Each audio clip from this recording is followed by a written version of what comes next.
In the Gun, episode 147 of your new favorite WVU football podcast.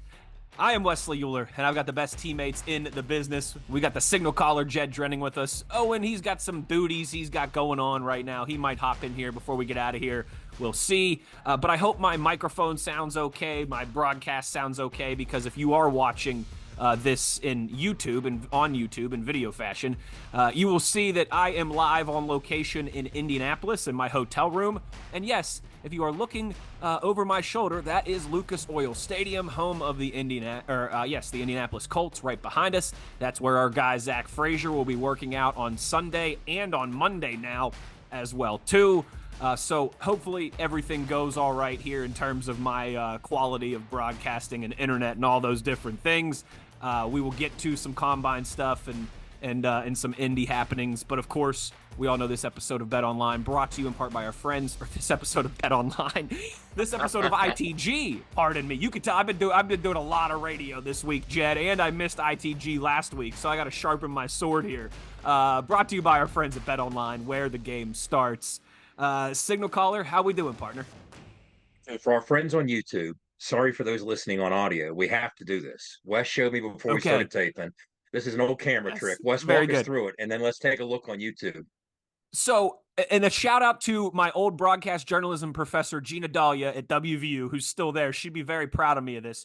You're never supposed to shoot video into windows because when you have your subjects in focus, it gets overexposed. It almost looks like a bad white balance, and you could see it happening here right now. So if you're watching on YouTube, or if you normally listen on audio, just hop on YouTube real quick and check this out, this portion of it. Look when I'm in the shot. Look how good the stadium looks when I move out of the way versus how overexposed it looks when I'm not. Okay, here we go. That's like a magic trick. It's like, first of all, for those listening and not watching, the stadium is literally through the window right over Wes's shoulder outside his hotel room. He looks like he's a couple hundred yards from there. And every time he bends over, the picture just crystallizes and becomes so clear and beautiful, and the sky's blue and it's no longer this filmy white. But what a trick. And only a WVU professor could teach such a thing, right? That's the kind of education you get in West Virginia. Shout out Gina Dahlia, baby. There you go. There you go. But yes, so let's get right into it. A piece of breaking news here off the top, Jed. You know, we've spent the last like couple months, ever really since the season ended, talking about how can't wait for the combine. Wes is going to get to talk to Zach, all this cool stuff. And I get out here this week and I find out that Zach doesn't speak until Saturday and doesn't work out until Sunday. And I'm leaving Friday. So we got here Monday for work. The Steelers booked me Monday through Friday to be here for my job this week. And I'm scheduled to leave at 2:00 on Friday. So unfortunately to Zach and to Ray, his father, who I said, you know, I'll be there at the podium. I'll toss you some softballs. I'll ask you about Fairmont and some of those things. I'm not going to be there. So apologies to Zach. I'm bummed I'm missing it. Apologies to our listeners. You said breaking news. All us Steeler fans thought you were going to come on here and say breaking news. The Steelers have announced if Zach Frazier is on the board in the second round. Okay. I wish. I hope. Right. Oh, I hope. man. Hey, did you see, speaking of Zach, I saw, of course, there's a million mock drafts out there, but this was one of the more respectable outlets. I'm trying to remember which one, but somebody had him going in the late first round of the Lions. Did you see that? Bucky Brooks or Daniel Jeremiah. It was one of the it was one of the NFL.com guys. Like it wasn't some I like the chatter. blog.com. I like the chatter. Yeah, me as well too. And Jed, I'll tell you this. On every big, not, I mean, I shouldn't say every, but consensus on most big boards before the combine started, about a week or two ago, was that Zach was somewhere between the 36th and 45th best player in the draft. That was about where he was on. If you went to ESPN, if you went to PFF, if you went to The Athletic, if you went to NFL Network, any of these things, he was about 36 to 45. That, of course, doesn't mean square peg, square holes, 36 through 45th pick. 100%. I mean, that could be 100%. Higher, Absolutely. lower, but go ahead. Yeah. Sometimes they have quarterbacks on their big boards in the 20s and 30s as the true best players, and they end up going in the top 5, top 10. So, but throughout this week already, I've seen him moving up. He is now in the 30 to 35 range on most of those big boards. And he hasn't gotten here and really spoken to. Well, actually, you know what? He's probably in town doing the first of that right now. He should be arriving today. He's either isn't here yet or has barely been here. And it's February 29th. Happy leap year to everybody, by the way, too. Don't get to say that very often as we record this, Jed. And Leap and record that's a year. Yeah. so wait till he meets with all these teams on Friday. Wait till he speaks and goes to the podium and does all his obligations on Saturday. And then wait till he kind of does what he's going to do in terms of us really seeing him do some workout things that he still wasn't cleared yet to do at the Senior Bowl. I listen, it's tough. It's tough to be a first round pick as a center, just point blank, pure. I mean, look at a guy like Creed Humphrey still, who didn't even go to the 50s. You know what I mean? And you've got another really solid prospect in Jackson Powers Johnson, the center out of Oregon. But I think it's certainly a possibility. I wouldn't have said that before I got here this week, but I think it certainly could happen. He could end up going in the first round there. Yeah, there's some high cotton at that position in this draft. The kid from Duke, really talented, a lot of Very good. Yeah. high end potential there. But yeah, that's just it. But a friend of the show, Drew Fabianich, Drew talked about the fact that look, once these staffs have an opportunity to get him in a room, get to know him, and just as importantly, get him on a grease board and understand the football intellect that he wields, that is when you'll really see Zach Frazier shine. Because he's going to separate himself once you get to understand what kind of person he is, once you get to understand what makes him tick, but also when you start to appreciate and understand his football IQ, that is where you're going to start to have some O-line coaches. We always go back to the proverbial pounding their fist on the desk. Well, there'll be some desks getting pounded once Zach Frazier's done with his work here in the coming weeks. No doubt. No doubt. I'm hoping I've got some, let's call them interns of In the Gun that I'm going to have boots on the ground here in Indy this weekend. So I'm hoping we can still get some audio and some stuff that we can use on the podcast for Zach. But yeah, apologies after, kind of telling everybody that I was going to be there and be able to talk to him. And then, and then now I got to leave town on Friday. We did have him on the show. But we did. And for those of you who have been hiding under a rock for the last month, the reception has been incredible. For the first time publicly, Zach actually told the story, his perspective of the injury he suffered that ended his career in the regular season finale at Baylor. It was jarring, it was stirring, it was emotionally charged, it was everything you thought it'd be and more. We all sat in silence. I told his dad, Ray, first of all, it's tough to get Zach to talk. He's just a very reserved personality, a very reserved type kid. He always has been. That might be, I went back and listened when I was listening to the show the first time through the next day, Wes. When we asked Zach that question, when we set the stage, set the scenario, all right, here's the situation. Final drive at Baylor, yada, yada, yada. First play of the drive, tunnel screen to Huddy. Walk us through from there what happened. Zach talked for 7 straight minutes. Yeah. Maybe for the first time in his life. Literally, maybe for the first time in Zach Frazier's life, he talked for 7 straight minutes. And we were hanging on not just every word, but every syllable. So what he shared was incredible. If you haven't watched that episode, I implore you, double back and do so. It's everything that a Mountaineer fan it's what we live on. I mean, you want to infuse it into your veins, just go. It was terrific. It's a good shout by you, and we'll close down this Zach Frazier Combine start of the show by saying 2 things. One, the national people that I have talked to this week, I mean, we've been pretty fortunate. We've had Greg Cosell on the show, Daniel Jeremiah on the show, Cynthia Freeland on the show, some huge draft experts on those sides of the things if you're into that world, guys like Trevor Sikkema on the show. Every single person I've talked to here from a national perspective this week, when they find out, and a lot of them know me already, but if they find out I'm a WVU guy, bang, Zach Frazier. Oh my goodness. How about the end of that game against Baylor? And want to talk to me about that. So that's something everybody knows and is aware of.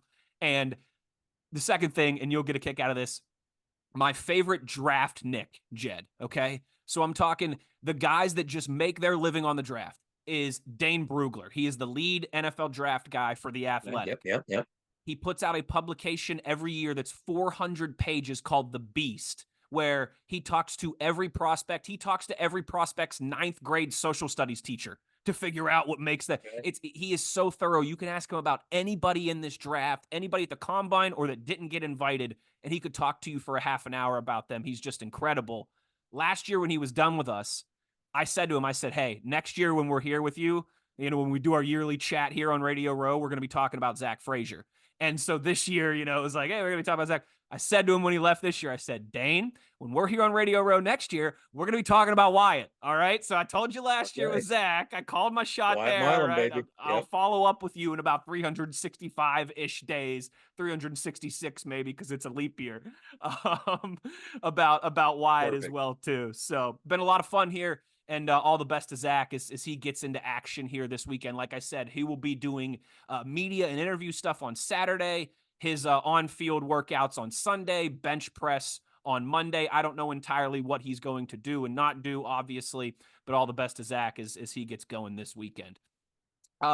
Jed, another thank you here to our friends at Toothman Ford. We all know cars cost less in Grafton. Big shout out to JR. They do huge stuff for our athletes and NIL. Make sure you're supporting those who support the Mountaineers. Big thank you to Toothman Ford for being a part of this podcast since about its inception, if we're being honest. Jed, Yeah. some moving and shaking as it relates to the WVU coaching staff and a name who is familiar to WVU fans. Actually, two of these names that we're going to talk about are very familiar to WVU fans. The first, though, maybe not as much. New defensive analyst for the Mountaineers. Tell us everything we need to know about Trey Bell. Yeah, Trey Bell, I'll tell you what, for a guy his age, pretty decorated coach. He's going to be brought in to coach as an analyst, not on field, but as an analyst, work with the corners, work on the defensive side of the football. Most recently, the last couple of years, he was the on-field cornerbacks coach for Akron and produced some outstanding talent up there. And before that, he was on staff at FSU as a grad assistant. He's bounced around and he's starting to make a name for himself at a very young age and starting to help develop some talent in his position group. So I think he's going to bring a lot of value from an analyst standpoint to that side of the football for Jordan Leslie and his staff. I think it's a tremendous addition. I think Trey Bell has a bright future, and I like the fact that his next step heading toward that future is at West Virginia on Neil Brown's staff. Completely agree. These type of hires get me excited. The the guy that seems like he's on that upward trajectory in his career, maybe not a name that we're all familiar with and know a ton about. These are the kind of hires that, when you're when you're not Alabama or Ohio State, right? These are the type of hires that you make. These are the type of hires that if you hit them and nail this hire, they really elevate your program to the next point. And it's one of the things I always laugh about, Jed. People always, sometimes when you hire younger up and comers, some fans will think, oh, all right, well, if they're really successful, they're just going to end up leaving us in a couple years. If that's the case, that means they really did a dang good job. That's So, right. let's hope that 5 years from now, Trey is taking some massive job somewhere. You only do that when you leave a productive trail of breadcrumbs. That's right. That's So it. you're going That's to it. take that trade every day of the week and twice on Sunday. Absolutely. And like He's played it at a made high me, level. He's it coached made at a me, high level. He gets big time football. yeah, like it made me laugh when WVU hired Neil Brown, and a lot of fans were like, if he has success, he's just going to go to Kentucky. Okay, yeah, if we lose our head coach to an SEC school, that's great. That means he probably did a really good That's right. job. That's right. That's a good problem to have, and you Pitt, know what? If Pitt you're in the fans, Pitt SEC, fans, Jed, real quick. Pitt fans, when they hired Jeff Capel like 4 years ago, right? It was like, oh, well, if he does really good here, he's just going to go to Duke and replace Mike Krzyzewski one day. You realize if you lose your head coach to Duke, how good of a you might have won a national title in there. Like you were at least you're on the flirting with verge of doing one. something pretty good. So Yeah. yeah, and if you're in one of these leagues, if you're an upper tier Big Ten school, if you're an upper tier SEC school, and you're having tremendous success, you're worried about the NFL snatching your coach and Right, gobbling them up. right. So Look at that's Jim just the Harbaugh, just nature of won a the national beast. championship and went to the There you go. NFL. Yeah. That's the nature of the beast. Sometimes that's the price. These dalliances only come when you're successful. So if Trey Bell has look at this, Trey Bell's barely on campus, and we're already talking about him taking a Yeah. bigger job. So That's let's right. hope it works out that way. That's the natural progression of things if they work as you hope. Yep, absolutely. So Trey Bell, the newer name that we'll continue to get more familiar with here as WVU fans and as we roll along on ITG. Some moving and shaking for some much more familiar names. Ryan Nealon, Clint Trickett. Tell us what's up with a couple Mountaineer legends here who come from some legendary Mountaineer families as well too. Yeah, I saw the new hire as the offensive analyst, and I was wondering, it's Neh. How do you pronounce that name? That last name, I don't know if it's Nehlen. Nellen or Yes, Nealon. well, welcome back home, Ryan. You know, Ryan Nealon, of course, he was previously on staff a handful of years ago. did a tremendous job. I mean, I'm telling you, I got a close-up look at some of Ryan's handiwork when he was here. And he had, just from a scouting standpoint on down the line, Ryan Nealon does good work. He does good work. He left to take a full-time position as a full-time slot as a position coach at McNeese State. Now he's back in the role of an analyst in this new way of how the world works. That's the next natural step up for him. So I think it's tremendous to have Ryan Nealon back on staff. You can't get much more West Virginia than the name Nealon. But even if his last name was Johnson, I mean, Ryan Nealon does a tremendous job. Yeah, He's he's very earned it. good at what Yeah. he does. He brings great value. And then, of course, I was happy to see in the news today, a very familiar name to Mountaineer fans is the new tight end and wide receivers coach at Georgia Southern, Clint Trickett. I reached out to Clint and congratulated him. We were exchanging some texts. I told him, hey, I've had my butt whipped a couple of times down in Statesboro. So go get after him. So, you got, I look at the Trickett family. Of course, Rick's doing what he's doing, Coach Rod down at Jack State. Okay. Look at Chance out with the Rams. Yep. I mean, he's now all of a sudden becoming an acclaimed scout with the Rams. He's Pretty an good coaching award-winning staff. scout with the Rams. Pretty good And then staff there. you got Travis down at Coastal doing big things as the OC down at Coastal, and now you got Clint back, on staff at Georgia Southern. So I expect some big things out of him as well. Talented family. Glad to see Clint land where he did. But yeah, some moving and shaking going on with some names that West Virginia fans are familiar with. Without a doubt. Always good to see some of our own out there doing good things. And so obviously we're hoping for success for Ryan Nealon and for Clint Trickett, as well as Trey Bell, as they all kind of get into their new ventures heading into this upcoming analyst football roles, season. We can't overstate them, Wes. I mean, huge. In the modern game, I mean, think about it. These larger blue blood programs that have resources, these are the positions that are so oftentimes being populated by former head coaches. Mm-hmm. So if you want to be able to compete, you're not going to get necessarily a former head coach like maybe Alabama is or maybe Georgia is to fill those analyst roles. So the people you do hire matter in a big way because they have to confer a tremendous amount of value on your staff. No doubt. And I think that the additions that we made will do that very thing. Well said. Well said. With that said, we will go to our first break here. When we come back on the other side, we got some news as it relates to the auto bids in the college football playoff, the upcoming expanded college football playoff. We've also got a Big 12 coach who's got himself a nice new contract that we will discuss as well. Wesley Euler, Jed Drenning, you are in the gun. Nobody supports the blue and gold Mountaineers like Toothman Ford. With over 20 NIL deals and counting, Toothman Ford continues to rally behind our student athletes. And it's time we rally and support the dealer that supports the Mountaineers. Not only does Toothman Ford offer the best prices in the state on pre-owned, their never over MSRP campaign on new Fords guaranteed to save you thousands. Drive with pride all season long, knowing you're supporting the dealer that fuels our Mountaineers. Toothman Ford, where cars cost less, in Grafton and at toothmanford.com. For more West Virginia Mountaineer football content, be sure to follow us on Twitter at In the Gun Podcast. For nearly 20 years, Fortis has been the nation's leader in providing guaranteed roof performance programs for commercial buildings. Fortis offers roof performance solutions that feature extensive initial and ongoing reconditioning for commercial buildings as an alternative to traditional replacement, with long-term performance guarantees that are backed by global leader Lloyd's of London. Fortis offers a comprehensive range of roof performance management programs that provide financial security, extend the life of our customers' roofs, and make a significant impact on ROI. Fortis is currently improving performance and increasing ROI for customers at more than 4,800 locations, with more than 140 million square feet protected, including many Fortune 500 companies that have turned to Fortis to save money, gain financial certainty, and extend the life of their existing roofs. Fortis has helped customers save more than $520 million in capital roof replacement costs for an average ROI of over 250%. To learn more, visit fortis.us.com. Fortis, roof performance and financial certainty guaranteed. If you work the land, you just got to be a jack of all trades type. There's just too much to do. So if you got to be a welder or a farmer or a ditch digger, that's just who you are that day.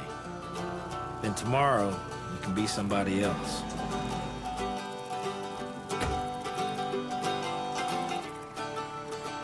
Get your Coyote at the new location of Johnston Equipment between Weston and Buchanan.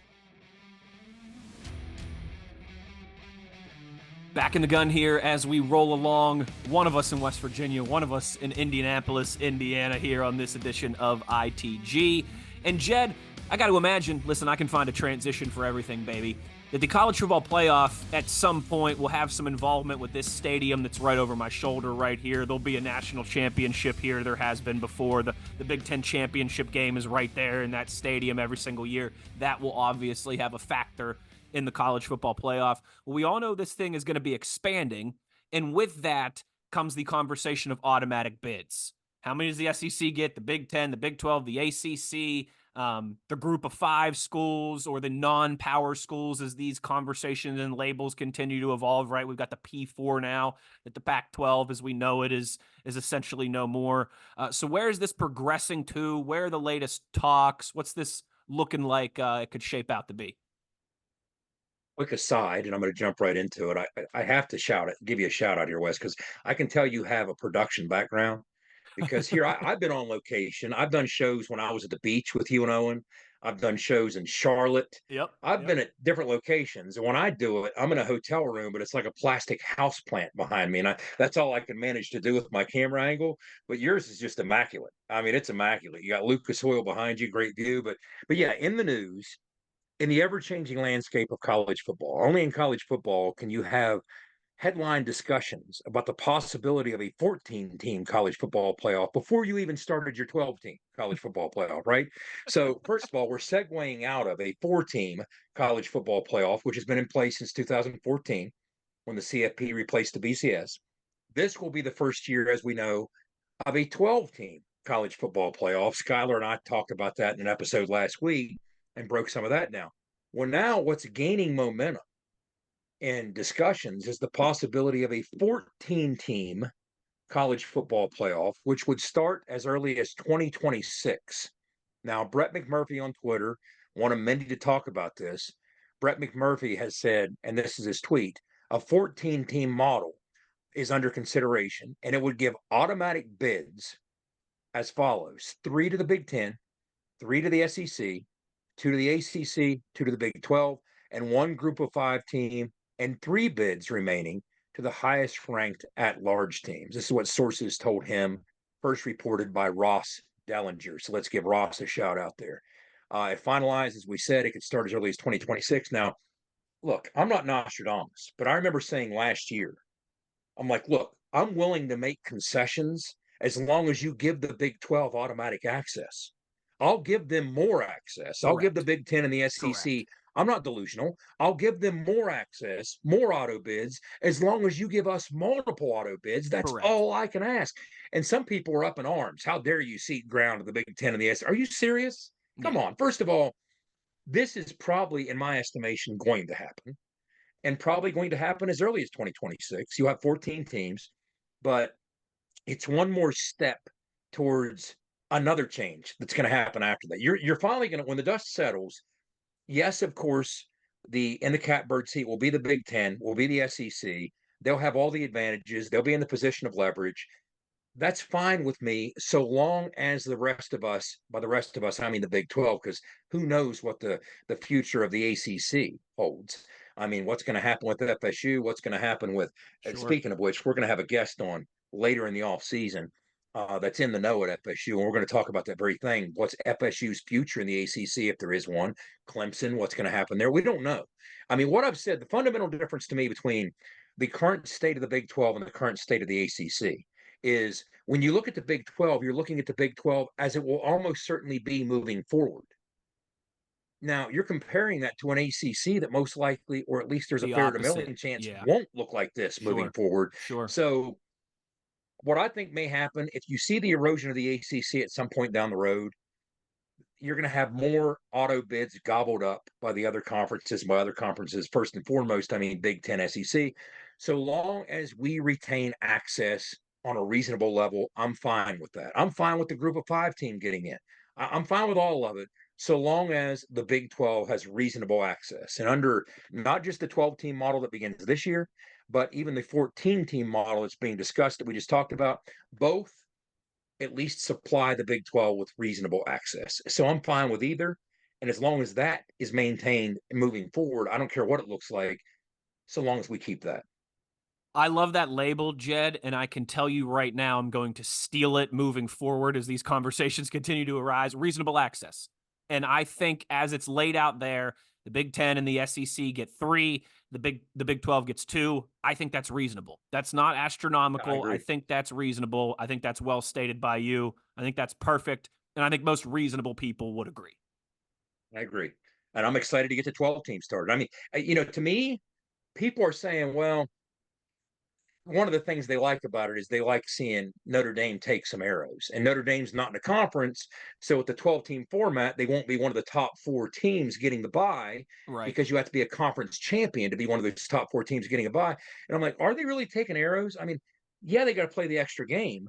But one of the downsides to being the top 4 teams, if there is one, you don't get the home game in the opening round. I think that's the coolest dimension of the whole new playoff is the on-site, on-campus home game. That first round, to me, pretty lucrative home game. that's easily the part of the new playoff format that I'm most excited about. Easily. Yeah. Now, once you get past that, you get into the bowl structure and bowl system, playing the teams that have the buys and all that. But look, I'm fine with the 12 team that's going to be in play this year. That's definitely a step forward and toward a greater resolution than what we've seen with the 14. But if you want to have a conversation about 14, I'm fine with that too. It's just you're still within range of hitting the sweet spot without, if you get to way too many teams, 24, 32, whatever the number might be. I mean, I could even entertain a conversation as high as 16. You could talk me into it, but probably not much higher, because I do believe on some level you need to maintain the integrity of the regular season. Now, if you get beyond 16 teams, it becomes more difficult to do that. But if it's less than 16, I think you don't just maintain the integrity of the regular season, you enhance it. Because one of the things Skylar and I talked about last week, with 12 teams this year, you will say more meaningful football games played in the month of November with teams jockeying for position and jockeying for a higher seed than we have seen maybe ever. So it enhances the value of November regular season football. It doesn't diminish it. Let's just make sure that part of it stays in place. And you can't go much higher than 12, 14, at most 16, in my humble estimation. But that's where we're at. You and I are completely aligned on this. Once again, I completely agree, and I think that's perfectly stated. Another thank you to our friends at Fortis and our guy Rick Lewis for roof performance and financial security guaranteed. You got to visit fortis.us.com. All right, Jed, one last topic to get us out of here as we wrap this thing up before I head to my fancy team meal tonight here in downtown Indianapolis. Lance Leipold, pretty sizable new contract for the Kansas football head coach. We know he's done fantastically there. He's been rightfully so mentioned around some promotions, bigger opportunity jobs in the coaching world. Well, Kansas, he's got a contract there now that's going to be it's going to be hard to pry him away from Lawrence. It is. It puts him in the upper stratosphere of Big 12 coaches in the new Big 12, the 16 team new Big 12. The thing that surprised me most, Wes, when this came out, it puts him in the ballpark of $7 million a year. Excuse me. But the thing that surprised me most, I didn't realize how much he was already making. He was, what, 5.7, in the ballpark of 5.7 a year already. Yeah. So they were already serious about making a push to retain him. Now, yes, Kansas likes to pride itself as a basketball school, but I think Kansas also sees the big picture, and all the money is in football. And they recognize the fact that they've been selling out games at the booth for the first time since Moby Dick was a cuppy. That's changed the entire dynamic of Kansas sports or Kansas athletics, okay? So they see the value of Lance Leipold. They appreciate what he's done and what he can do. So what I like about this is it starts a conversation about when you start looking at the different tiers of the salaries of Big 12 coaches, because a lot of these are coaches that, why would we be paying attention to what the head coach at Arizona or Arizona State's making in the past when they weren't part of our conference? So let's look at what we kind of know. I mean, I did some quick digging. This is wildly unofficial because some of these might have even changed in the last 6 or so months since I looked at this, or since the articles were published that I saw this in. Starting at the top, the highest paid coach, and I would argue deservedly so, in the Big 12 is, no surprise, Mike Gundy at Oklahoma State. Now, he's also the longest tenured head coach in the Big 12. What's interesting, he's making $7.6 million a year, which puts him at number one, even in the new Big 12. So I was curious, back when he was hired in 2005, how much was he hired at? What was his salary? It's 7.6 million right now. So he was hired in January of I'll guess a 2005. little over $1 million. Like what? Okay, One well, point I one shot point a two, text. $1.3 million. Good guess. I shot a text to the one person that I knew would immediately know, and that's of course the iconic and legendary Barry Trammell. Name He's so drop. well known in Big 12 circles. He's a legend in Oklahoma, the beat writer for the Oklahoma, the Daily Oklahoman. Took Barry 2 minutes to text me back. Guess what? If you're listening out there, Wes says a little over $1 million. Guess what, guys? He was hired at in 2005, $700,000 a year, and Ooh. now it's 7.6 million a year. So you talk about the change in the amount of greenbacks that have made their way into college football across the Oh, no doubt. landscape. No doubt. I mean, those are the types of numbers that really, you take pause and you start to understand and assimilate. Wow, look at that. I mean, But we Jed, talk about the numbers have grown in the last 10, 20 yeah. years, but wow, the numbers have And really grown.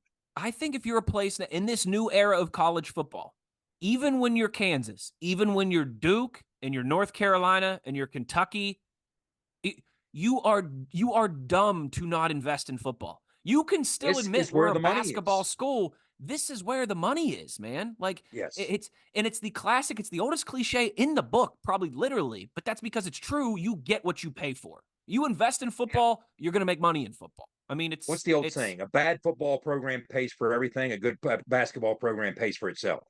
Right. Right. And think I like mean, think that's of just the nature of Duke. it. Kentucky and North Carolina have been pretty consistent for a while, but think of Duke and Kansas and how much better their programs have been, Oh, yeah. lately Well, than I they always go were back to this, historically. Wes.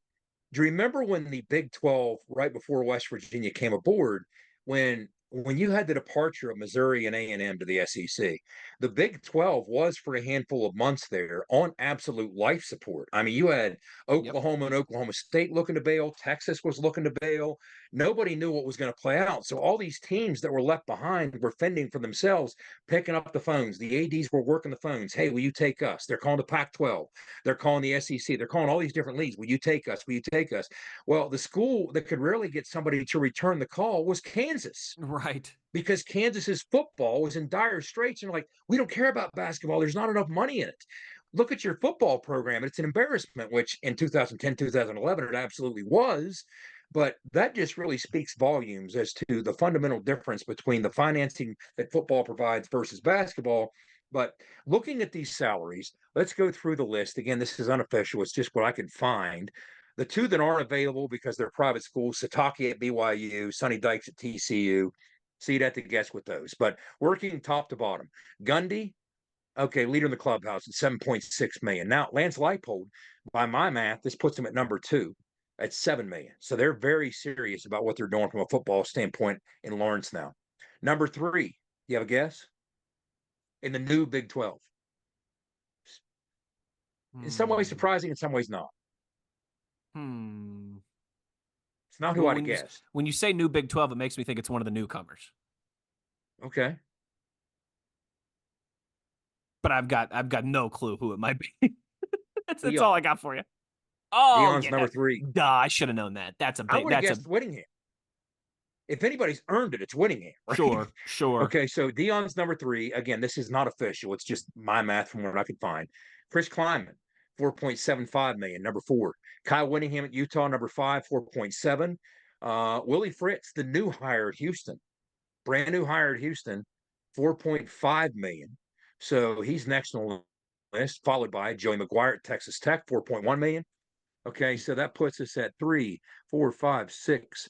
So Joey McGuire at Tech is seventh with 4.1 million. Again, we don't know about two. Maybe they're making more, maybe they're making less. So next on the list, which would make him okay, I said seven, number eight. This is where it's interesting, Wes. Matt Campbell at Iowa State, 4 million a year. Actually, it's like 4,005,000, okay, a year. Technically, it's like 4,005,537. I bring that up for a reason. Neal is right behind Matt Campbell, $537 a year behind him. So, okay, so that's 1, 2, 3, 4, 5, 6, 7, 8, 9. That puts Neil at 9. So if we can collectively, as a podcast, come up with $538 for Neil Brown's salary, that would put him in the top half of Big 12 if anybody coaches, wants to right now he's sponsor that, 9. if anybody wants to sponsor that, you know where to get at Yeah, us. who wants to sponsor that? We're looking for $538 to move Neil Brown from 9th to 8th, which would be the top half of the new Big 12 coaches. Okay, and then you have Dillingham at Arizona State, 3.85. Dave Aranda at Baylor, 3.8. Satterfield, Cincinnati, 3.5. Brennan at Arizona, 2.7. Gus, I'll tell you what, did Gus recently get a new deal that I missed? I don't know. It's this list of Gus. Of course, he was a Group of 5 guy, but now he's a Power 4 guy. Gus Malzahn at UCF was $2.3 million. So out of the ones listed, Gus is by far the lowest. I would think that would have to change. But anyway, that gives you the pecking order of where things currently stand. But hats off to Lance Leipold. Yeah. Kansas serious about what they're doing. They see the value. Now, bear in mind, when you have success, when you overachieve to the point where you have success, much like Kansas has in Leipold's tenure there, you're going to see it's going to be difficult to keep things together. So what have we already seen? Andy Kotelnicki, who is an incredibly talented coordinator, who has a long history with Lance Leipold as his offensive coordinator, all the way back to their Buffalo days, all the way back to their Division III days. What happened to him? He's now at Penn State. Right. So when we break Penn State down for the preview next year, we'll be talking a lot about what Kansas did offensively. I'm already starting up looking into some of that. I know you. I'm sure you are. So it's going to be difficult when you have that kind of success to keep your staff together. So I think Kansas, to their credit, is recognizing that. So not only do you see the bump in Lance Leipold, but I bet you if we investigate further, you're also going to see some staff salary bumps for his assistant pool as well. I bet you anything that's part of the same deal. If I had to look, I haven't found it yet. But because they want to keep the rest of that staff together, he's happy with the staff that he has. He doesn't want to lose any more key pieces. Sure. So interesting point of conversation. But yeah, that's where things are. Well, that's a good way to close it down. If you're looking and still watching on YouTube, the sun has basically set now. And so you can much clearly see it's not overexposed. Lucas Oil, the nice red sign in the background there, a very nice full crescendo there for everybody to check out on YouTube. A final thank you to our new friends at Johnston Equipment. Make sure you're checking out their new location, Route 33, outside of Weston. There's one last thing we got to say. Okay. Remember the text I sent you a little bit ago in the group thread? We got to give a shout out there. You remember? To Casey Vance team. Pull it up. Yeah. To the Casey mine Vance? safety team. Yes. Where is that? It was in the group thread. The mine safety team at West Virginia finished #1 in the country. We got to find this. Okay. Oh, I thought you were talking about the Casey Vance tweeting with Charles Wesley Godwin. Yes, Casey gave us a shout out because he got a shout out. What you're talking about is the WVU Mine Rescue Team were crowned champions of the 2024 Mine Emergency Response Competition. First place in 4 of the 5 events, beating out other colleges from the United States and Canada. My dad was a miner. World champion Mountaineers. My grandfather was a miner. My father-in-law was a miner. To me, that might be the coolest thing we talked about all night right there. Hats off again. Helmets off. And congratulations. Off. That's right. Guys and gals, yep. I love it. Big shout out to our producer, Skylar, for throwing this together for us. We'll be back with you next week with more to talk about. We'll have some stuff from Zach as well, too. So for the Signal Caller and the Beer Truck, I am Wesley Euler, reminding you to be an ear and tell an ear about your new favorite WVU football podcast. Take care, everybody. We'll talk to you next week. You've been In the Gun.